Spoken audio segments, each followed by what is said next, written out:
Well, hi, good morning. Thank you so much for keeping me company here in my shop while I work on this radio. Today is October 8th. 8th, that's the temperature outside. It's 8 degrees outside. It's very cold. I think the fall has finally arrived here. So, okay, what about this radio now? So I changed the filter capacitor and took away the hum, and the radio is actually working at this point, although probably not working as good as it could be. It's still full of its original wax capacitors there. So what we can do here is we can pick one particularly important capacitor and check how well it's doing. This is the capacitor that blocks DC from reaching the grid of the output tube. We need to take a little look at the schematic and just make sure that's the way things are done, but I'm pretty sure it is. We'll identify that particular capacitor, we'll run the radio, we'll make a voltage test on the grid of the output tube, see what the potential is. It should be -5, -10 volts, something like that. But if the capacitor that's protecting it isn't doing its job, then it may be much less negative, maybe even positive. And that's a bad thing. It's a silent killer of the output tube, and we don't want that happening, do we? And I'm not alone here today. I've got my buddy Bert, who is busy chasing his toy around there. Okay, so first thing is schematic and identifying the particular capacitor and finding it in here, which should be pretty easy to do. Let's take a look at the schematic and we'll see what we can see. Okay, so here's the output tube. Here's the grid right here. And sure enough, there's a capacitor right there blocking the high voltage, which isn't very high, on the plate here. The voltage here is going to be 50 volts, 60 volts, something like that, probably. They tend to keep the voltage low on the triode here.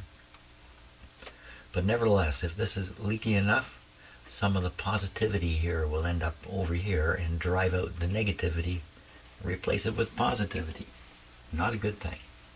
A positive grid will not only draw current, but it will encourage heavier and heavier current to flow through the tube. It will wear out the cathode. In the worst case, I've never seen this myself, the current can get high enough to overheat the plate and make it turn red. Now, I've never seen that, but I've seen lots of these capacitors leaking. So let's take a look at, so we'll read the voltage here. Now there is a cathode resistor here. So if we read it to B minus here, I guess that's what this is here, we might get a false impression. We need to read it right from here against the cathode. So between pins 1 or 7 and 2. I'll read the voltage there. Okay, maybe we'll even look in the book. 50 B5. What would the proper cathode voltage be? Cathode to negative. Cathode to negative filter capacitor. Plate to negative filter capacitor. Plate. That's unusual readings here, which might be useful. 12B6 cathode. 50B5 cathode. So there you are. So they've written it right here. So 7.5 volts is what they expect to drop across this resistor. And that would produce a minus 7.5 volt bias on between the grid and the cathode, because the cathode is going to go positive and the grid is going to stay at the B minus potential, which is essentially 0. You can think of it as 0, unless this guy is chucking some charge through and disturbing the whole thing. Okay, so we got an actual value to look for. Even better. I take a moment and look in my tube manual for 50B5. And it's kind of interesting here, so I'm just going to read through this. I'll end up reading the 50C5 part also. But 50B5, miniature type used in output stage of compact AC/DC receivers because of its high power sensitivity at plate and screen grid voltages available in an AC/DC receiver. It's one of these. It is capable of providing a relatively high power output. Outline section. Tube requires miniature 7 contact tube mounted in any position. Except for basing arrangement, type 50B5 is identical with miniature type 50C5. So it's identical electrically. And my cat walked on my keyboard here. Are we on? I'm still going? Yeah. Okay, so identical electrically to 50C5, and then here's all the information for it. Let's read this. Miniature type used in the output stage of compact AC/DC radio receivers because of its high power sensitivity and high efficiency at plate and screen grid voltages available in AC/DC receivers. The 50C5 is capable of providing a relatively high power output. That's practically word for word the same as the 50B5. Why have both? What's the difference here?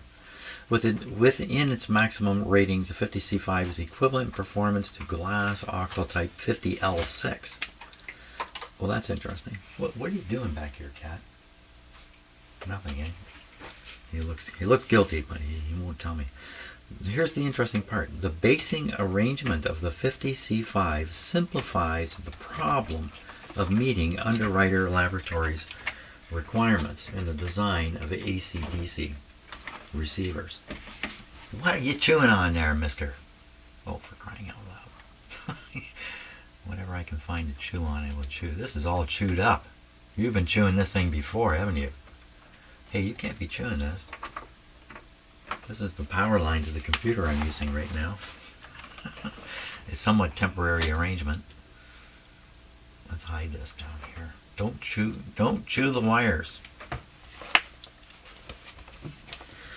So let's just read that last part again. Sorry, I got distracted there. The basing arrangement of the 50C5 simplifies the problem of meeting Underwriter Laboratories requirements in the design of AC/DC receivers. So, whereas Underwriter Laboratories, kind of through the insurance agencies, I guess they caught up with the fact that these radios are somewhat dangerous and began making demands on the radio manufacturers to make them in a way which was safer. And I guess this forced the 50B5 out of the picture and the 50C5 in because of some basing arrangement. Well, I don't understand what the actual detail is. Now, what we're really interested in, though, is the bias voltage. So we'll take a look here. Class A operation. Bulb temperature.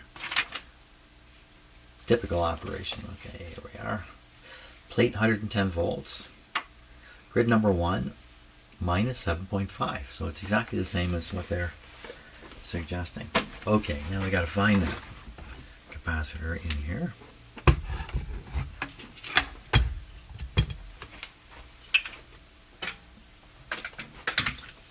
Let's see if he's going to help at all. Okay, output tube is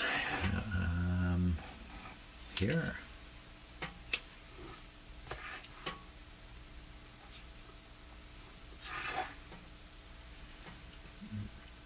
Well, this looks like it's got to be the output tube. This is the rectifier tube here.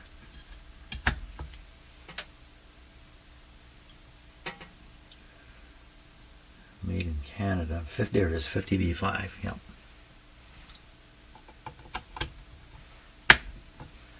Okay, so with that being the tube, well, right away we see, that's interesting. Now there's an odd capacitor here that I noticed earlier. Is that somebody's previous replacement of the same thing? We need to figure out which pin. I should have closed this book. Which pin is the grid? So the grid is on pin 7. Pin 7. Okay. Take a look here. Pin 7 will be this one. And sure enough, this capacitor is hooked up right to this pin. Now, but it looks original. I mean, this doesn't, well, yeah, I think it's been replaced. Because there's a situation here where the old lead was left and the new capacitor is hooked to it and soldered. And I use that technique quite regularly. I can see it right there. So this is already a replacement. So that's kind of interesting too. So the way we want to read the voltage here, I'm going to use an isolated voltmeter. Oh, you know what? We can use my, yeah, I keep meaning to use this fantastic meter here, and I forget about it. Let's use this one.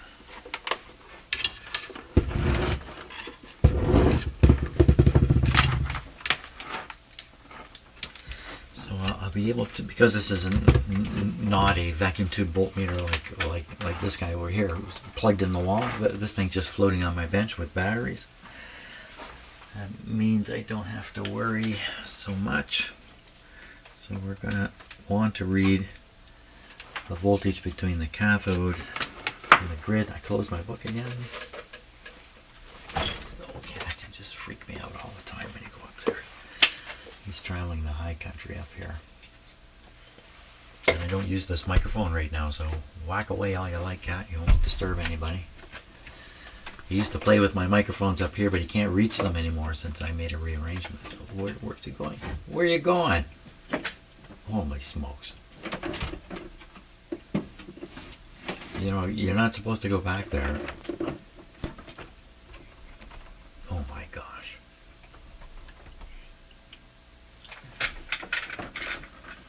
There he is. Coming out. Oh my gosh. He's looking for something to do, and I'm not helping him because I'm busy in here. So that's the problem. 50B5, 50B5,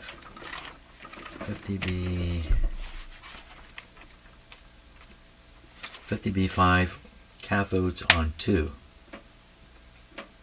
Cathode on 2, grid on 7. So we put the negative with the red wire on 2. It'll be right here. And the other one, sorry, I just, you know, a cat head looking at me. Oh, you crazy thing, you. Like, yeah. Well, he's pretty proud of what he did. And we'll put the positive lead of the meter onto the grid, which is number 7. Which is right here. Now what we're hoping to find on the meter is a minus 7. So we're going to put this on to DC. And we'll put this like 30 volts. There's a plus and minus. Oh, gotta run. Oh, okay, back to what I was doing. So I have a meter on 30.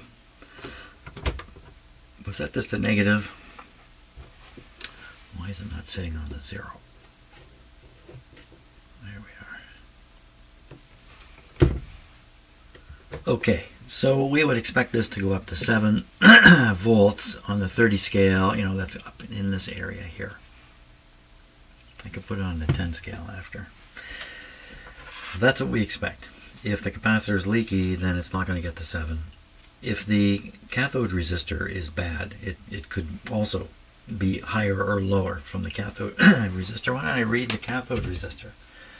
I got an ohm meter right here. Why don't we read it? Okay. And what was it supposed to be? I'm just going to take a peek at the schematic here myself. Cathode 270 ohms is what it's supposed to be. So if I just take this clip here,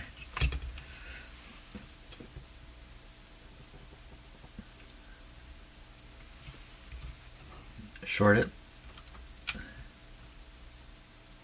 good, and the resistor, 1K. Oh, and I don't normally make ohm meter readings with this. Way over.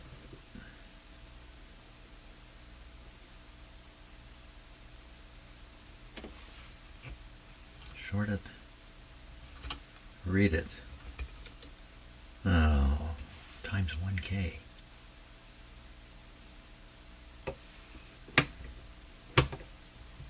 Times 10. It's not doing well. Oh, you know what? There's probably a battery in here, and the battery's probably dead. That's probably what's going on. let's go back to what we were doing. So we're going to do this with the voltmeter. I'll put this back where it should be, number 2 here. And get another meter out and read the resistance of the cathode resistor.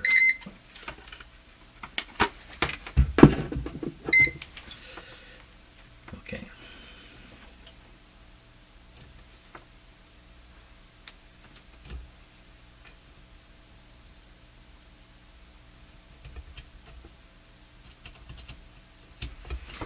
What am I reading here? So this, wait a minute now. Wait, this isn't the cathode resistor. This is a yellow, purple, yellow.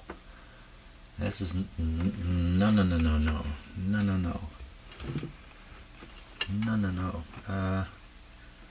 The cathode resistor is supposed to be 270. That'd be red, purple, brown. Wouldn't that be what it is? Where's that? Where's that guy? Oh, it must be underneath here. He's probably hidden from view, right underneath there. Oh! No, that's yellow, brown, yellow.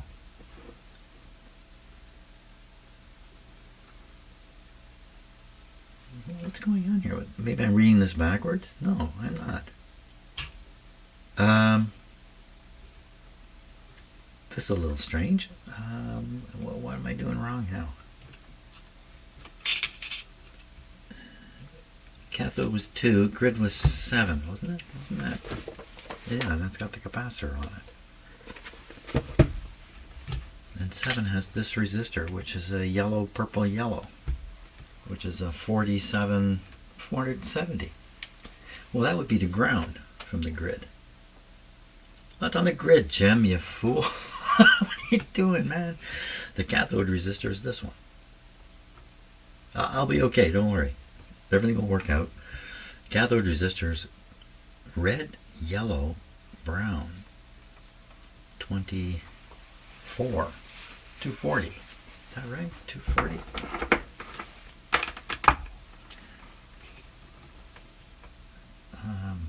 And brown would be, read it and see. 270. Okay, cathode resistor is good. Okay, so we can go on with the voltage test here. Now we know if the voltage is off, it's not because of the cathode resistor. It's probably because of something stupid I'm doing. That's probably really the truth of it. Okay. We're ready to go. Put this thing back on. Volts, 30. DC, negative. Okay, I think we're ready.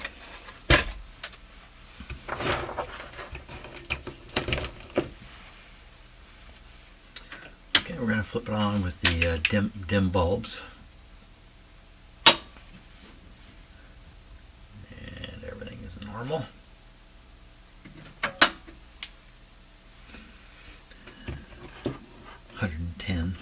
Hundred and ten volts, but they're very fresh volt. The nuclear plant's not that far away from here.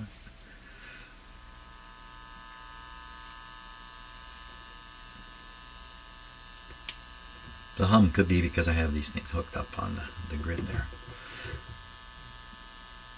Well, it's close. Let's see, I'll put this on the 10 volt scale.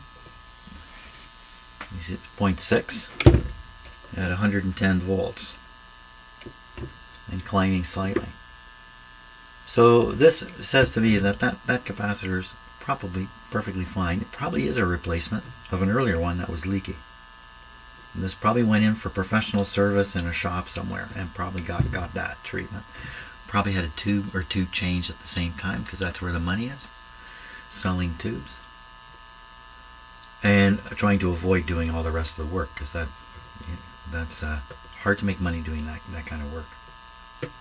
So we return the radio in working condition. Now, question is, what about all these other capacitors, or am I done already?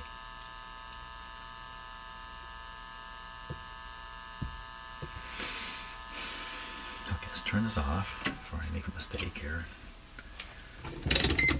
What about all those capacitors? Well, normally I'd be headed to remove this one here, the one that's the blocking capacitor, and then I would test it on the test. If I'm removing it, it's because it's leaky, so the test is going to show it to be leaky, and that in itself is going to suggest the rest are too. And of course, in all these old radios, these capacitors are leaky to some degree. But the one that's really critical is this one that's been replaced and is not leaking.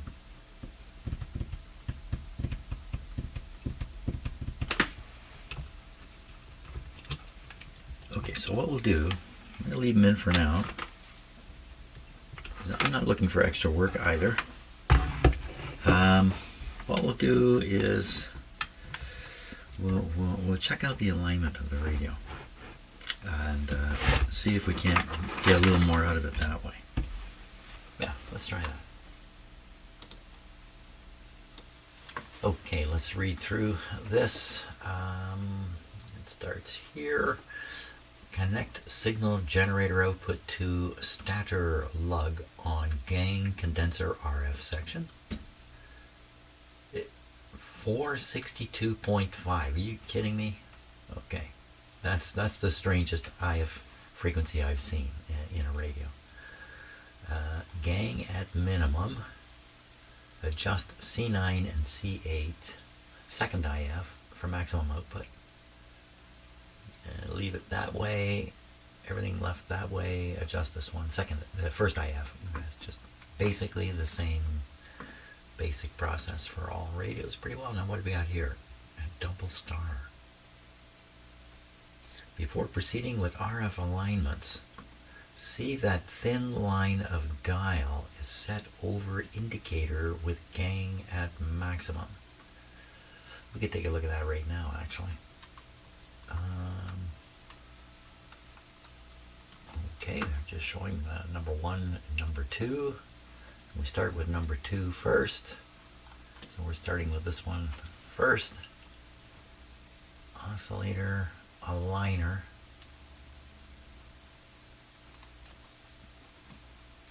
C4 and C3. C4 and C3. Well, where does this come in?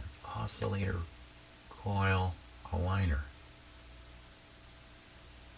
Where's that mentioned?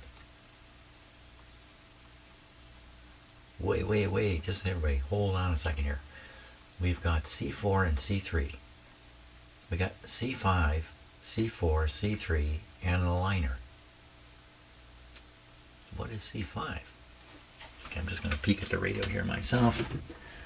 There is it.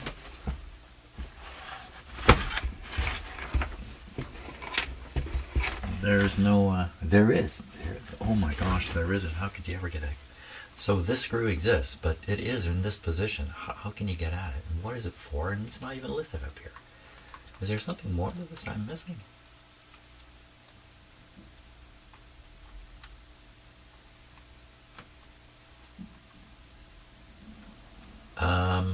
Okay, it seems like there's more adjustments than there are instructions for. Where's this aligner thing? Is it here? This would be the aligner because it's a coil.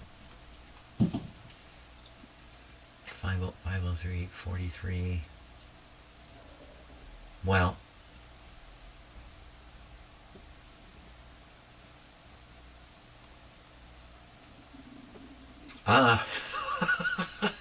this is the simplest little radio here, and I'm stumped. So, well, let's see. What is it doing? It's involved, obviously, in the oscillator here. It's part of what I think is the feedback to the grid. And then we would. I don't know. Oh, I don't know. I don't know what's going on. So here's C2. Aligner. Let's see. So the capacitor here, I'm looking at it, has two sections, and one section's larger than the other section. So that indicates that that there's only one trimmer and no padder. I started thinking maybe this is a trimmer and this is how they're padding it. Padding it is affecting the low end of the oscillator frequency range. The trimmer generally affects the high end. I hope I got that right. I don't know what's going on. I don't know what's going on. How can I not know what's going on? Am I just overlooking something here?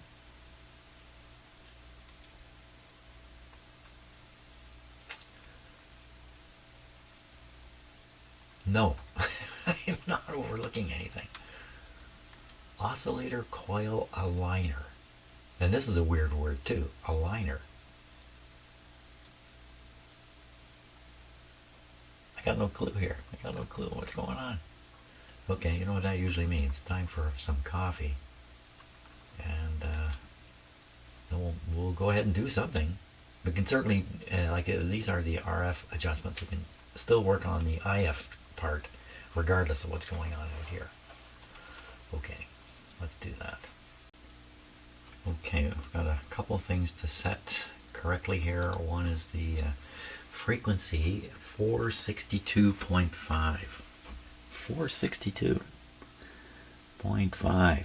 Well, we'll have to guess at the 0.5. There we go. And that doesn't really matter. Actually, I shouldn't be worried about that right now because we don't know what the radio is actually tuned to. It's hopefully 462.5. And there was something else oh yes, the setting of this dial. So here's what it says again. Oh, come on. I can't play with you right now. Okay, I'm a little busy. I know. That's disappointing. Come on up here. Where are you going? No, I'm not going out there. Oh yes, he's doing everything. Watch what he does. I'm going to show you what happens here. Okay, you see him there? This is the pattern. See the rug down the hall there beyond him? Watch what happens here. Bert. Okay, come on. Let's go. Come on, let's go. There he is.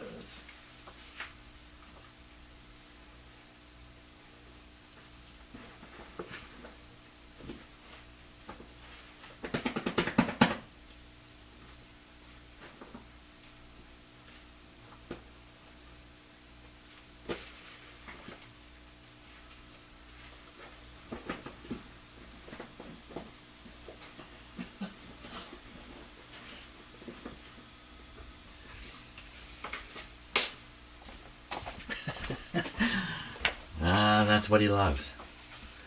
He loves the rug play. So this goes on all over our house. He runs ahead and crashes on the rug and wants to get under it and play in it with me. But I'm a little busy here. So back to what we were doing.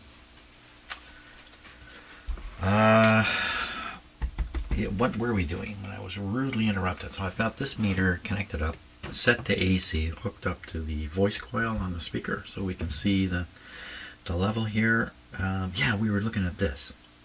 Let me read it one more time. The thin line of the dial is set over indicator with gang at maximum. Okay, so gang at maximum. I guess this is what they mean. I don't know what else they're talking about. The line? The thin line? The thin line of dial is set over indicator. What indicator? This indicator. The thin line of the dial. What thin line? This would be, there's a thin line on 17 here, but that's with the minimum capacitance. What's it say again? With gang at maximum. We can only interpret that as being this way. Well, you got me. I don't know what they're talking about. So, isn't this on with a? This is, I can't do anything about this anyway because it's. Yeah, I can't do anything about it. Okay, big waste of time there. Other than that, I think that's it. I think we're ready to go. So I have not connected the negative ground lead from the signal generator. Just a little anxious about connecting it to this radio. The radio is not grounded as it is because it's hooked up to isolation transformers. Let's fire it up here. There we go. And this is normally done with gang at minimum. So I would say this is gang at minimum now. And we're starting on the second IF. The second IF. screwdriver here.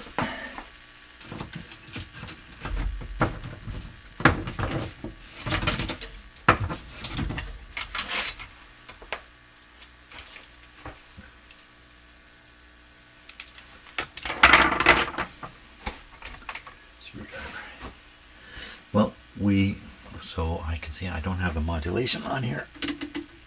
Okay, let me calibrate the signal level first. So it's good. I'm putting out a very, very, very strong signal, but you see I just have it hooked up here. Not a sound. So what I'll do is I'll adjust the frequency here and we'll see if it comes out of the speaker. Have I got it turned up? I don't have it even turned up. Okay, now it's turned up. Okay, where are you? Way down here. Now, it's all garbled up. Probably because I don't have this ground on. Let's see what happens when I do that. Turn this way down.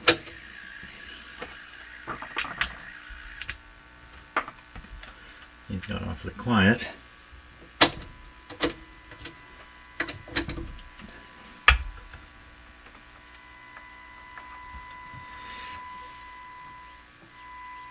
So you see the frequency is way off. It's way off. It's 430 and it should be 462.5. Nope, nobody home.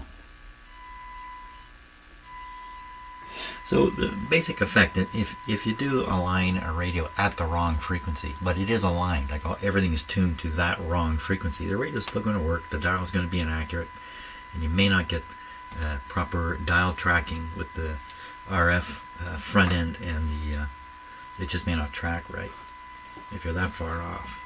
Okay, so we got to move this guy up. It's a long ways too. So what I'm going to do is I'm going to dial this up in the direction we want to go until I can't hear it here anymore. Jack it up and go up. Okay, I can barely hear it. Now I'm going to peak it up here. Starting with the, it doesn't really matter.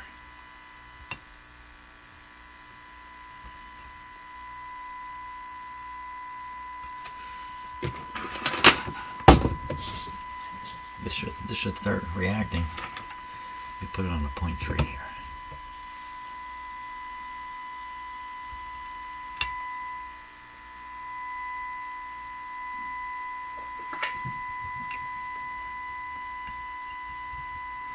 Doesn't have to be accurate, Jim. You're on your way somewhere. Just wanna.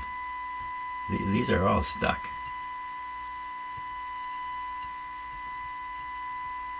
Okay, now we'll go up higher.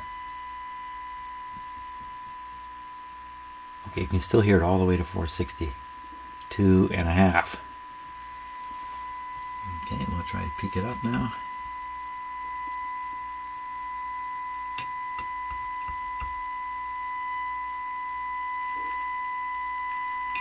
Sounds like something's overloaded a little bit.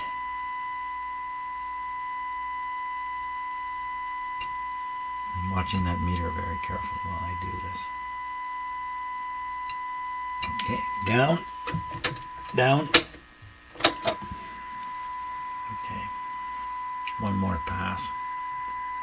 Just turn it down. Okay, so we can barely hear it.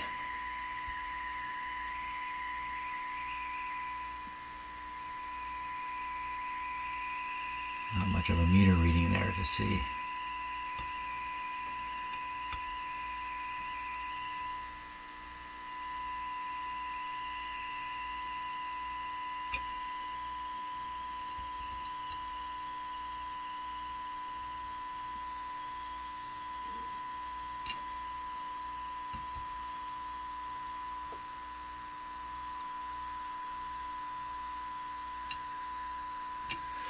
Okay, next thing to do is to try it. Oh, I did that at 92 volts here. Whoops. Let's put it on full. This probably won't make any difference. Shouldn't.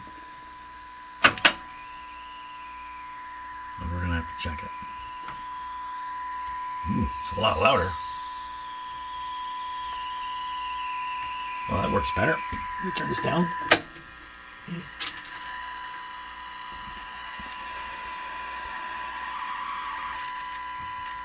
Getting signals, it's picking up signals and it's interfering, so I'm going to put this.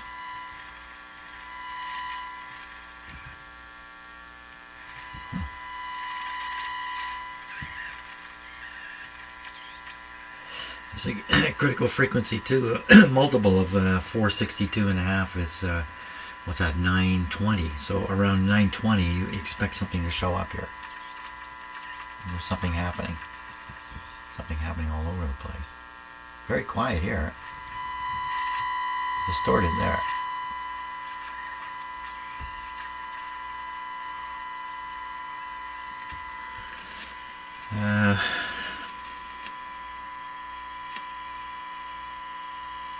Just some popping there I was just listening to.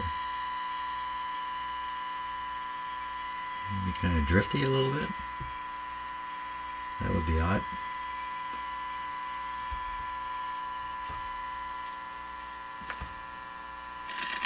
She's really humming.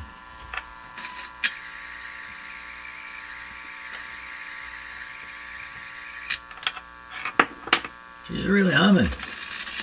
What's with all the humming? And there was another snap.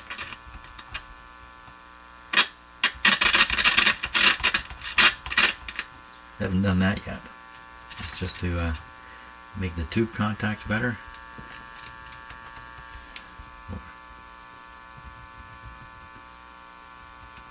Wow, what's so quiet now? What happened? You went... Ooh, I broke the radio. I did break the radio.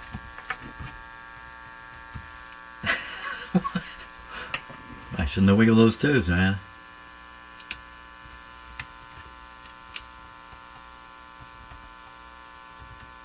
What happened? Hey, radio. Where'd you go? Is it because the well, it's got no antenna. It's got no antenna. So this is acting as a bit of an antenna here too. Right. We gotta give it an antenna. What's with the hum? I'm not sure what's going on with the hum there. Let's put an antenna on this and see what it does.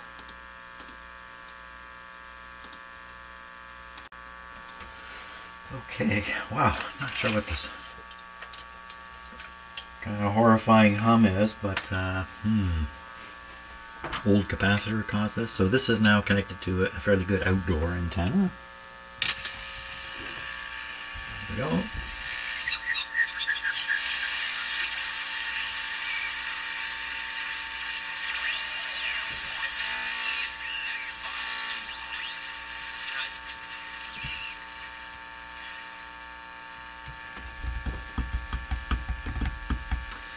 What's the hum?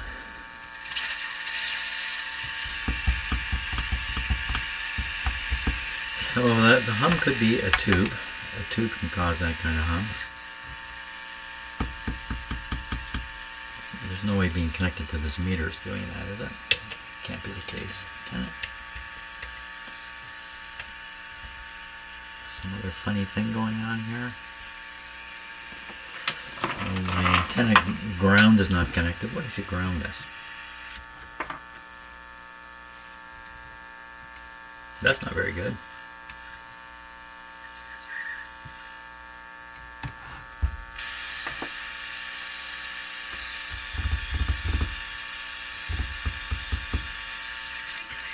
Well, I think we would, I don't know where this hum's coming from.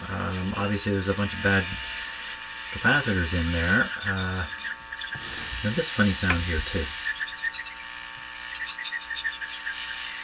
This isn't the only radio that picks this up in here.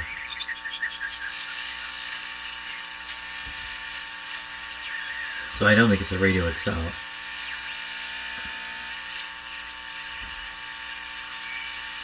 See if we can just do a little dial check here. Pick up any station I can recognize.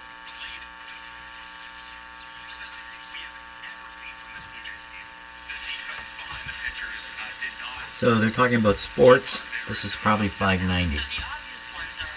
You can see it's not on at all, is it?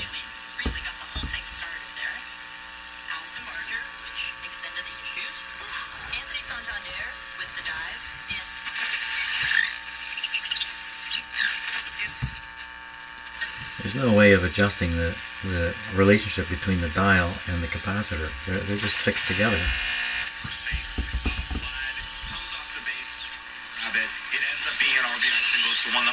Ooh, what happened? Suddenly got really a lot better. The hum disappeared. What happened? And the radio got a lot better. Something burn out finally? Oh my, that's a huge improvement. There you are. That's how you do it.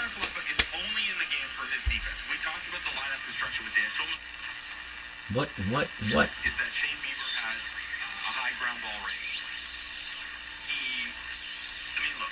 Yeah, Canada's all excited because the Blue Jays have been doing really well on baseball, and pretty exciting games happening. Okay, so what happens if I hook up that black wire now? Same thing.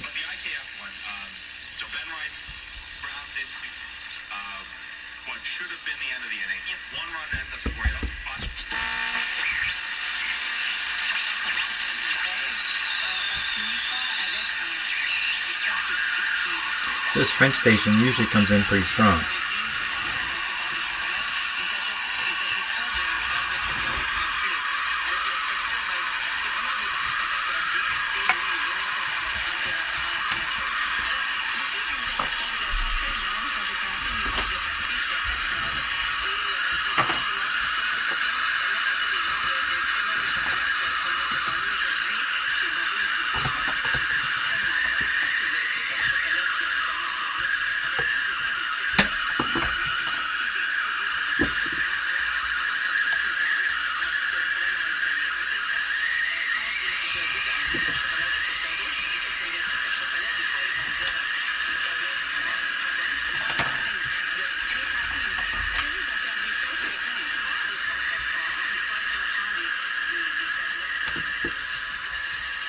It's fading out. What happened?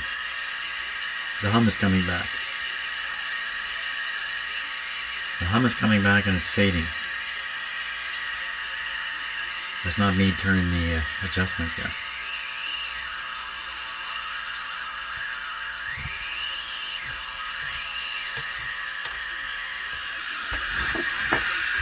The hum has disappeared and the radio's come back.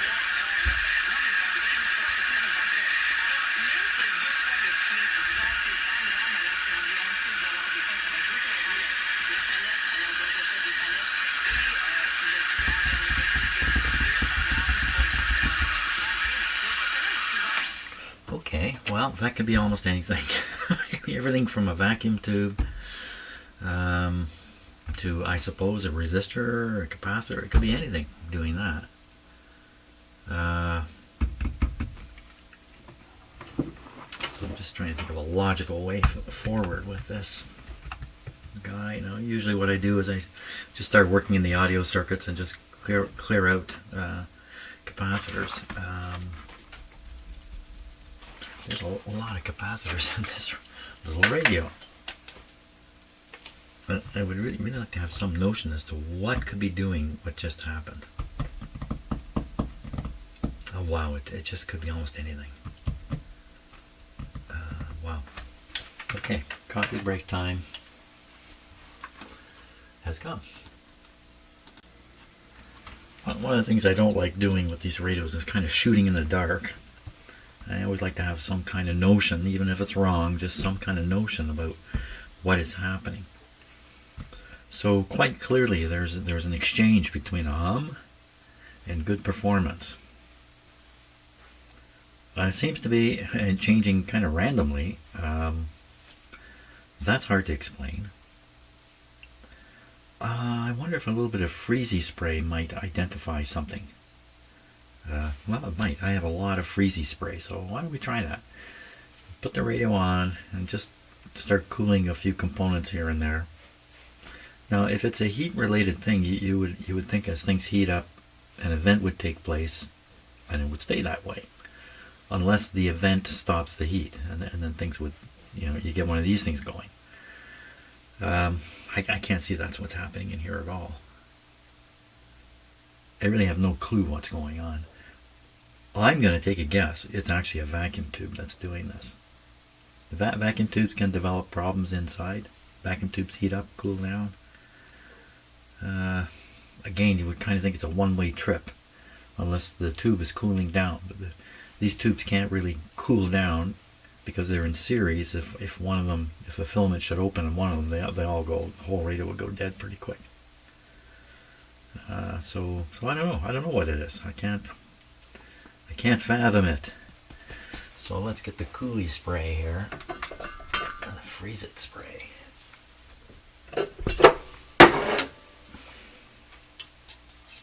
This stuff's always very promising, but never comes through. I don't know if I've ever found anything with this stuff. And you got to be careful with it. You don't want to hit a tube. If you hit, I mean, I can't hit it from down here, but you just spray it on a tube. It's probably gonna crack. Okay, let me just close the door here. Make sure this is a cat-free zone. I can turn this off before I forget. Okay.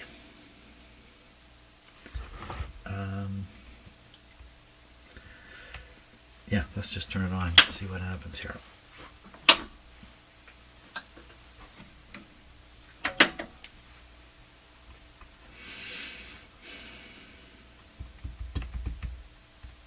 Let's see what state it's in when it warms up.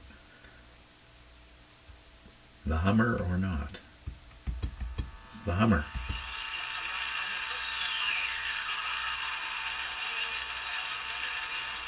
I'm going to poke it with a stick first.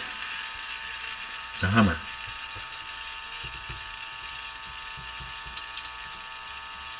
Because it did seem when I fooled with the tubes, that seemed to do something.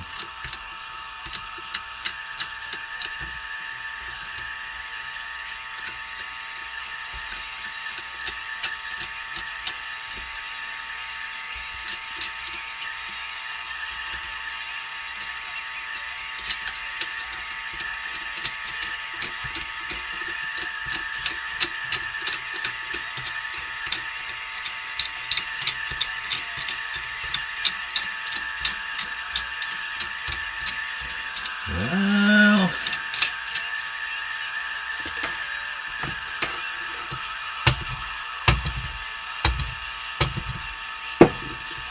that didn't do anything. The hum is there. Problems in the volume control itself. I don't think so. It sounds like a grid that's gone high. That the grid bleed resistor isn't working. That's what it sounds like. I'm not going to say that's what it is.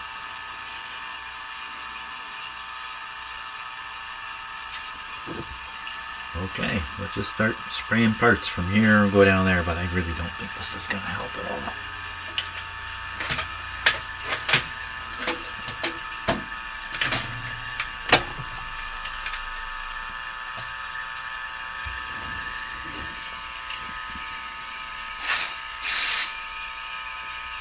How much do you have to cool these things?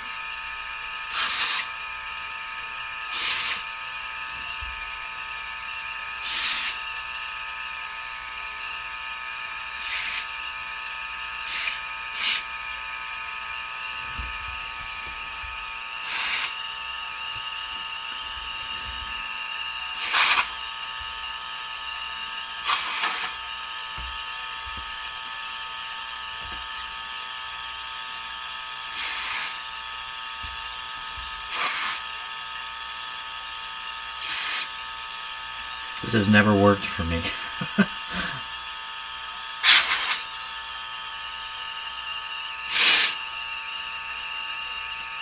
That's about it. So I'm here.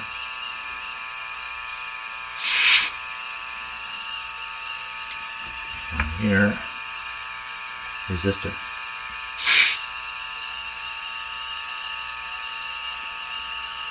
Yes, a foolish waste of time.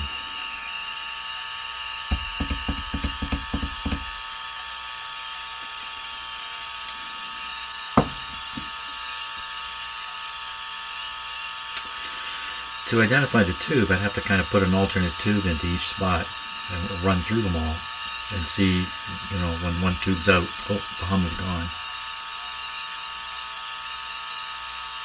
One tube's replaced, rather. I'm waiting for it to do its thing, but it's not doing it.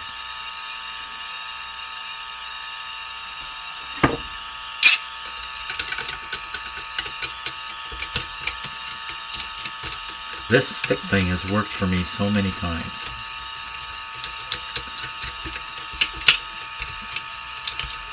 But I don't think it's working this time. So I wonder if there's a tube problem. If it's a short that can be picked up in my tube tester. Hey, how come you're out of focus?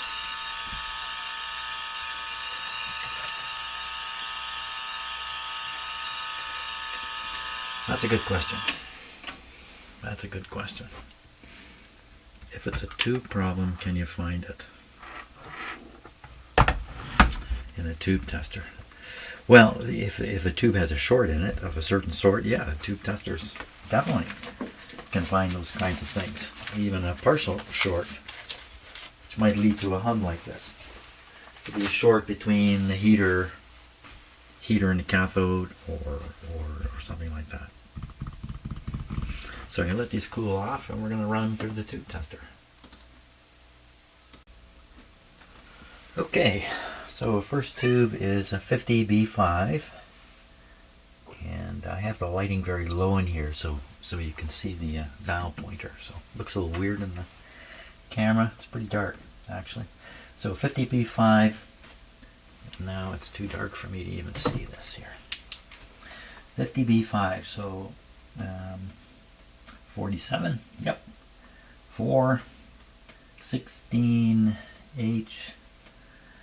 51763. 51763. 4500, 4500, 31, C, 1220. So 1220 is about there on the dial. Stick them in. So this is the output tube.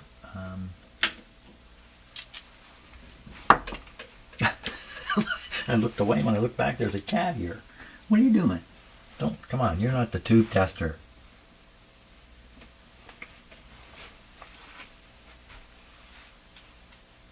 You pushed the tube over.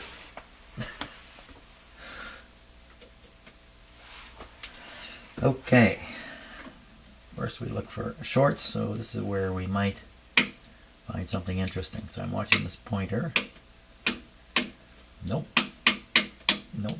Nothing. So no short showing up. We might as well continue the test though. Alright, 1220 about here. So it should be above this. Oh, she's a weak one. She's a weak one. So we do a little sensitivity study now. In terms of the bias, how much impact? Not much impact. In the meter sensitivity, it's a long ways to get. Just passing through. It's a long ways to get way up here. Weak. It's weak. Could a weak tube? It's getting hot. Weak tube be a hummer? I don't think so. I think it just gets quieter. What are you doing? Oh, he's found the hose on the spray there. What's going on here? Could that have a smell? Would that have a smell to it? Maybe for a cat. I think it's just compressed air, isn't it? What is it? Environmentally ozone safe. What is this stuff actually? Technical data contains 100% chlorodifluoromethane. Oh, this isn't just pressurized air. EPA exempt, non-regulated. What? Non-regulated. Oh, this isn't at all what I thought it was. Spray directly on suspected component until frost appears. Freezing action will occur more quickly than conventional refrigerants. For precision application, use attached Extension tube, note, may crack ceramics or other materials that cannot withstand sub-zero temperatures. Yeah. Okay. If I spray that on my cat might crack. Okay, next tube. Next tube. Let's just carry on here. This one is the 12AT6. 12AT6. So the 12. Boy, you just can't settle down, can you, cat? That's my cat's whiskers you see in there. 12.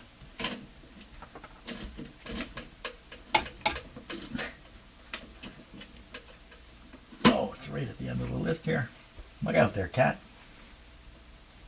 AV, AU, AT, AT6. Is it AT6?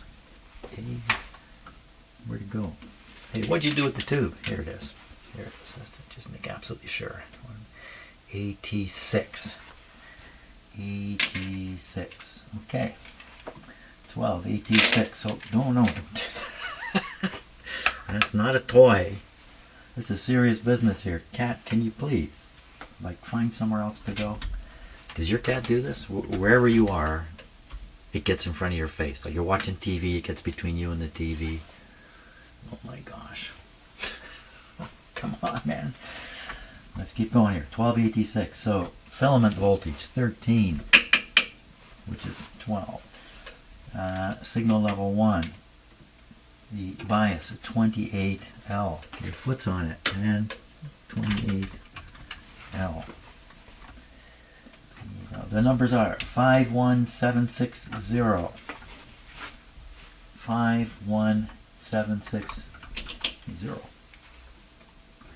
5176 and 0300. 03. What are you doing there? 00. He's checking out all my stuff here. You're a tool cat, are you? Look, you're caught in this.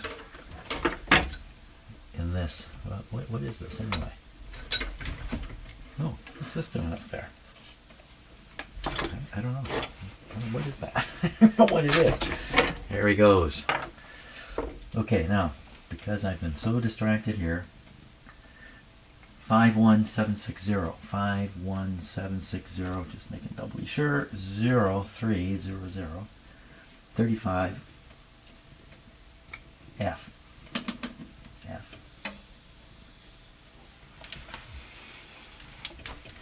You are a troublemaker.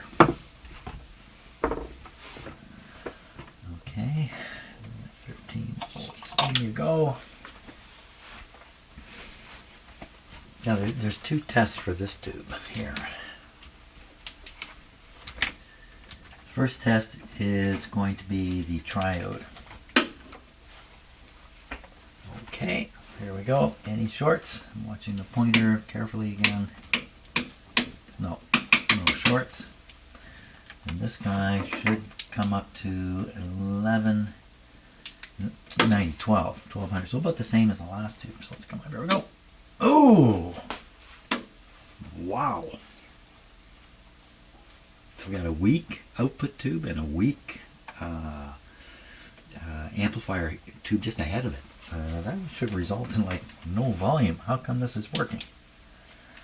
Okay, anytime I get a bad reading, I check everything over.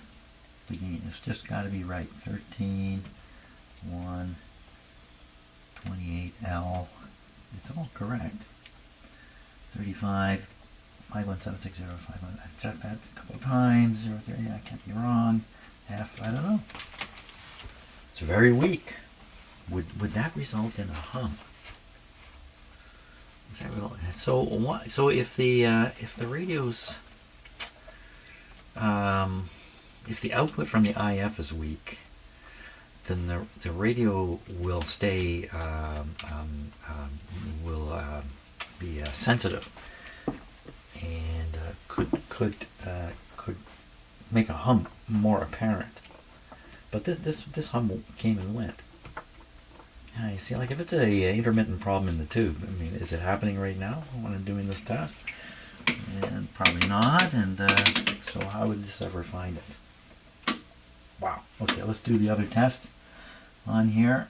This is the test the diodes. We'll see if they're weak too. So 01763.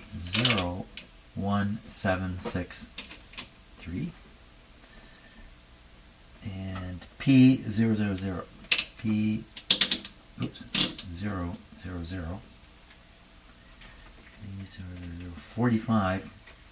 My cat sounds like he's eating something beside me here, or behind me. 45 and A, low plate voltage. P1, P2, because there's two diode plates in here. What are you up to, cat? Come on. What are you doing over here? I don't know what he's doing. What's he doing there? Causing trouble. What do you got a hold of?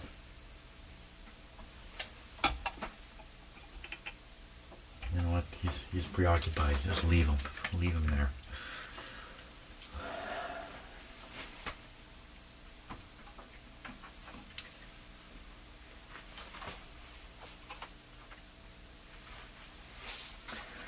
Okay, double check. Once again, I got distracted here, and I know myself well enough. 01763. 01763. P000. 45. A. We're good to go. Okay, so what are you doing over here? Holy smokes, you're a problem. You need a toy of some sort, don't you? What could we use? What can we give you here? Usually I have a toy kind of at the ready, but I don't. I don't know. Bert, just okay, this is probably warmed up now. Okay, watching for shorts.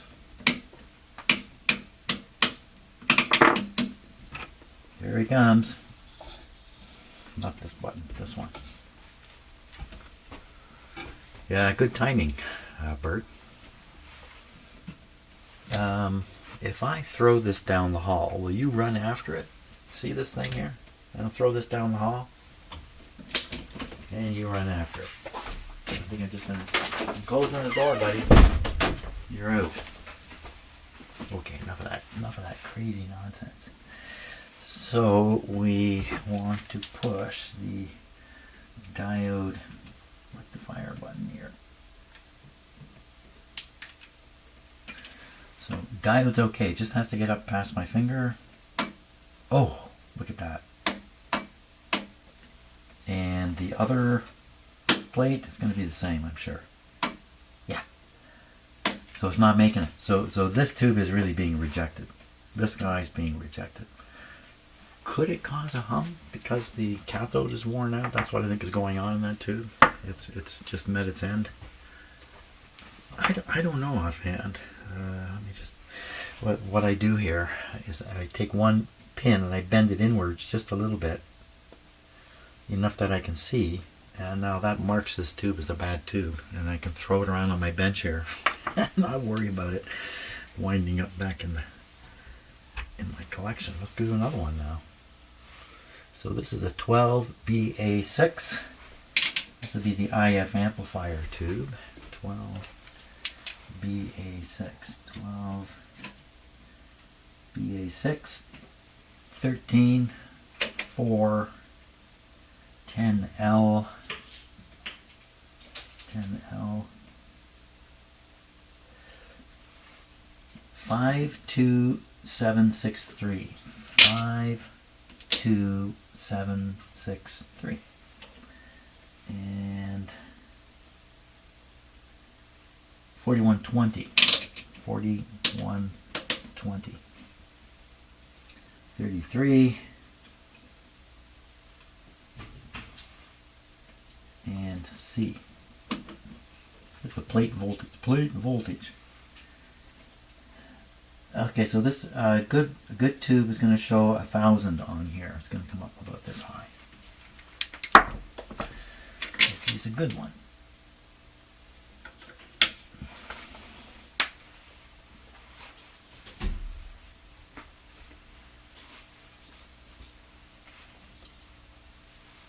Apparently that thing I threw down the hall for my cat is really keeping him busy. I can hear him out there.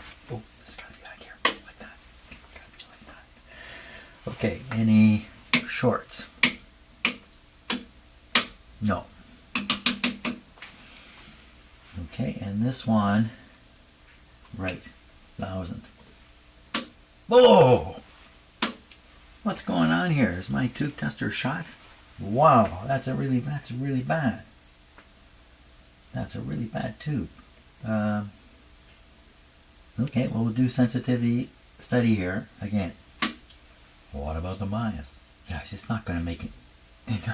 It's not going to get it up there. Wow, that's 2. That's amazing this radio even worked. That's really dead. I need a tube to test good in here. I'm starting to wonder about my own tube tester. We can take a look at the line check, which is it's a little low. Oh, it's way low. Well, let's try it again. Okay.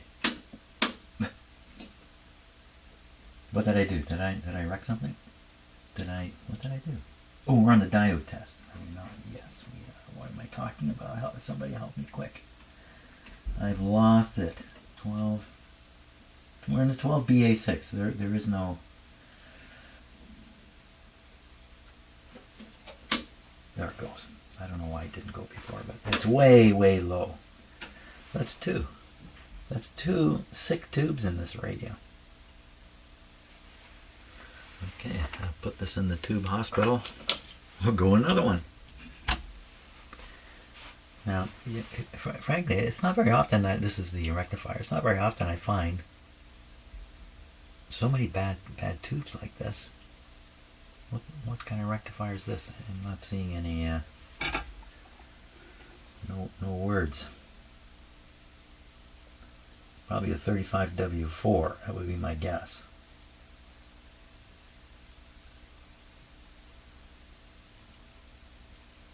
I'd really like to know if this is the right tube or not.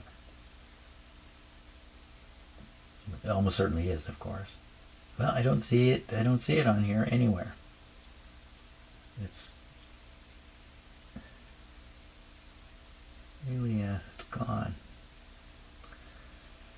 Okay, what is it supposed to be? It is supposed to be, just one second here, I'm just going to look at the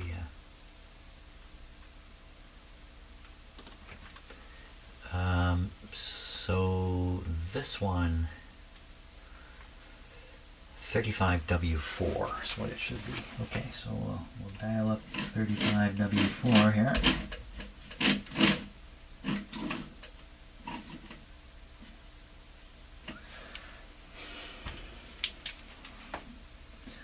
W4, so 35. So rectifiers, we don't set that, we don't set this. 00763. 00763.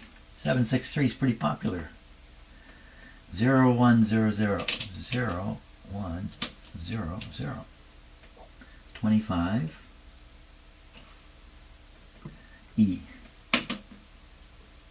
35W4, so 35 volts, yes, and 00763, 00763, 0100, 25, E. We're good.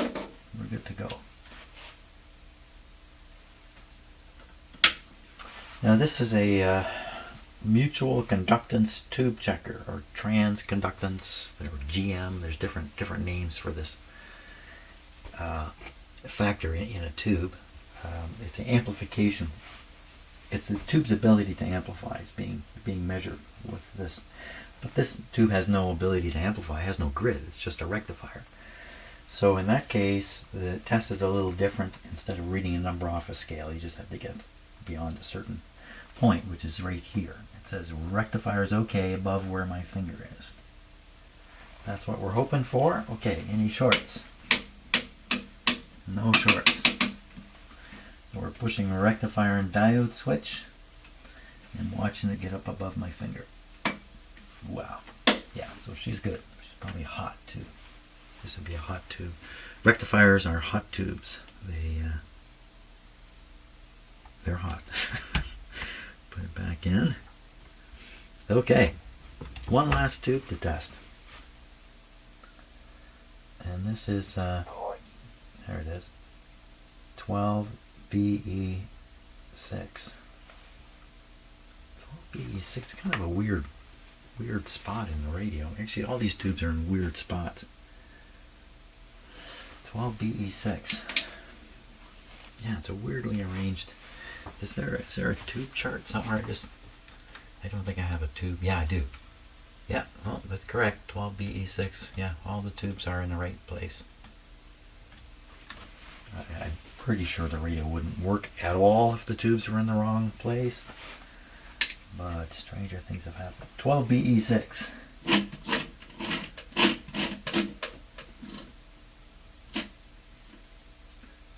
BE6 right there. Let's get this down right away. 4 on the signal level, 8L on the bias, 51763. 5, 1 in the ever popular 763. 3000. 41.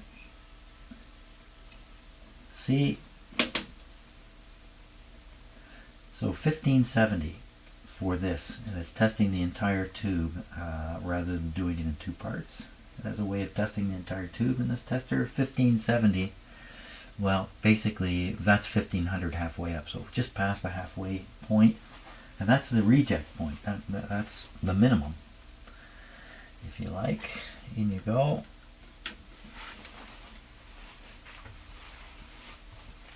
It'd be interesting if I put two better tubes in to replace the two terrible ones.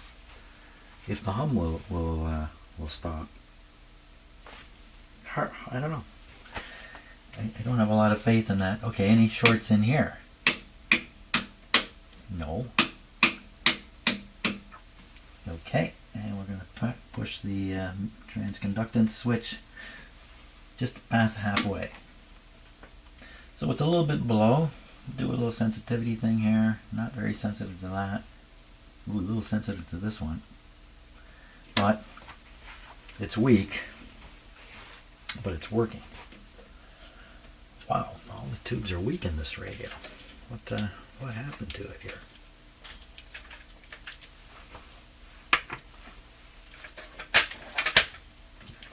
What's happened here? There we go. So I'm gonna leave this one in, even though it tested weak. It didn't test. Look at all these weak tubes, and this radio actually worked. Sort of. I'm gonna replace these two. I'll get replacements for these two here. 12AT6 and 12BA6, and we'll try it then.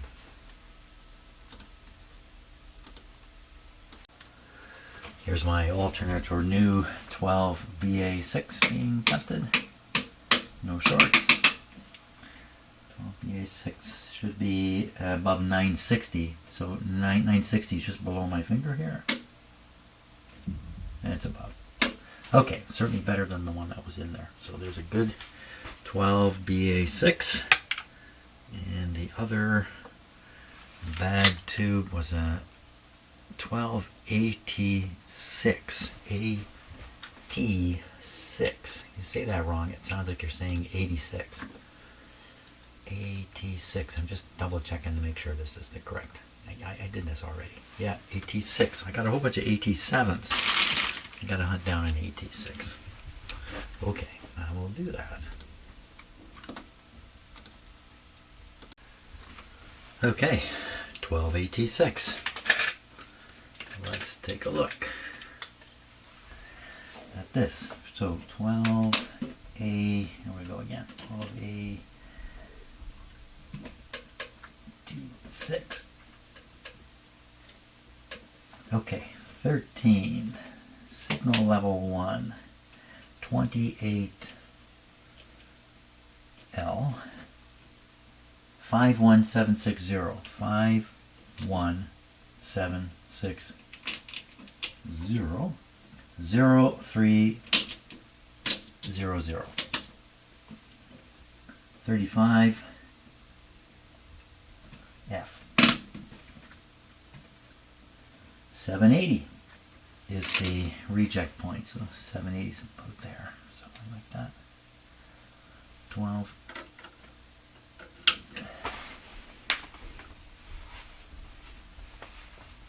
The only tubes I keep are tubes that are working, but they're not necessarily strong.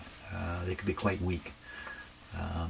If they're really weak, yeah, they're in the garbage. But so that's why I have to test these. I can't just pull them out of my collection and say it's a good one.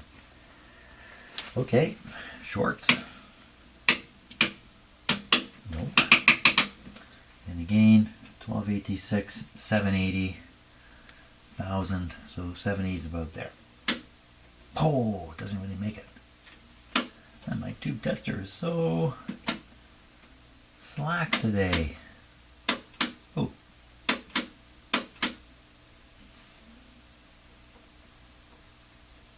What's going on? Well, it's not a good showing in any case. Let's try another one.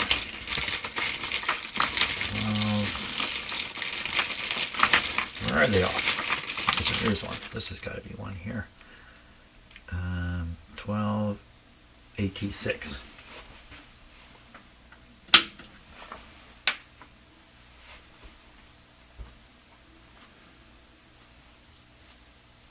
The reason I don't throw them out is even a weak one can be useful for radio testing. If that's all you got is a weak one, and that's the one to use. Maybe when you're all done, you put a better tube in if you can find one. Okay, shorts. No. Oh my gosh, this is what's going on here. This tube didn't even heat up.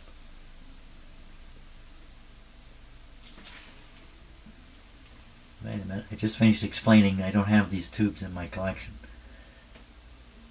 Okay, so you can watch the light here and see if it flickers. Never does. Have I got this set right? 1286. I just did one of these. 51760. 51760. 0300. Yeah, it has to be set right. I just did one of these. Well, I'm a little surprised. Doesn't seem to work at all. Okay, that's too bad. I'll remove that one. I'm supposed to have 8 of them in this bag, but boy, it doesn't look like it. What is this? EC. What happened here? This might be one here. 686. That's not going to do the trick. Well, that's... I have to go digging deeper for tubes here. Okay, supposedly I have one in tray 12. There it is down there.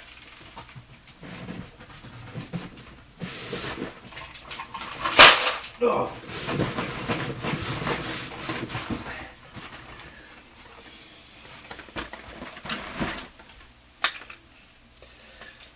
AT6, AT7.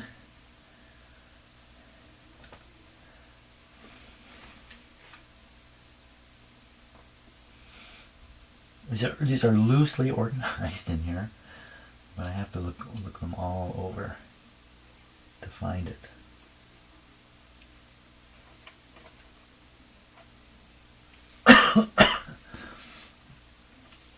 Uh-oh. Where is it? It didn't show up. 12. Oh boy. 12AX4. I'm coughing to death here. I gotta get a drink here.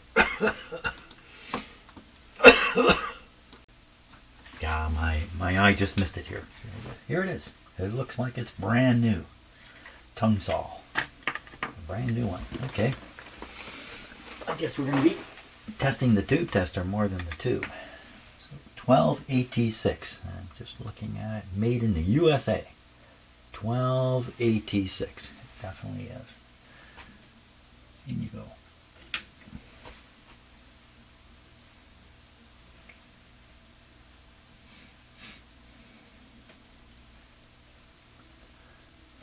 Okay, any shorts?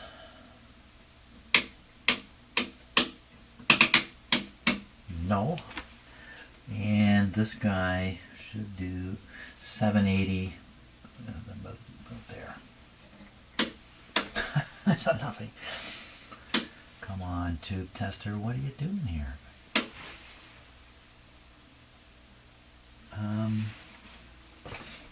Something's amiss. 12AT6. 51760. 51760. 0300. 0300. 35 F and 28 L. So correct. You can see the tube's heating up.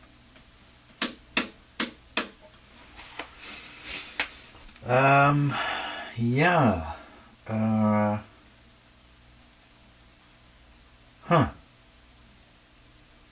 Brand new. It looks like it's brand new out of the box.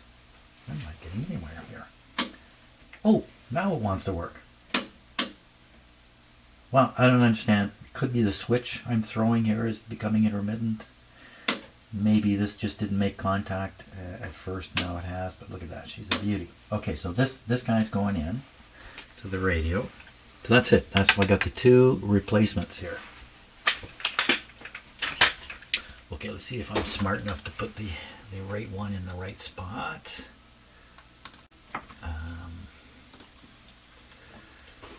So the 12BA6 goes here,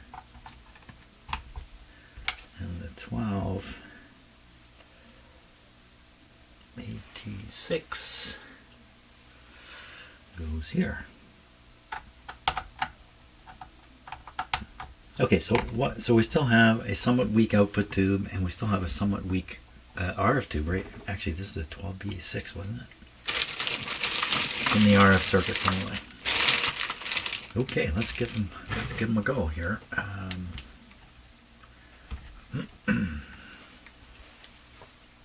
Think we're ready. Everything's ready. There we go. Okay, on that.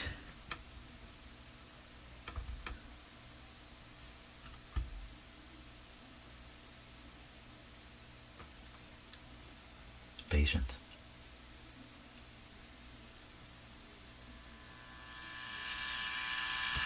Great big hum.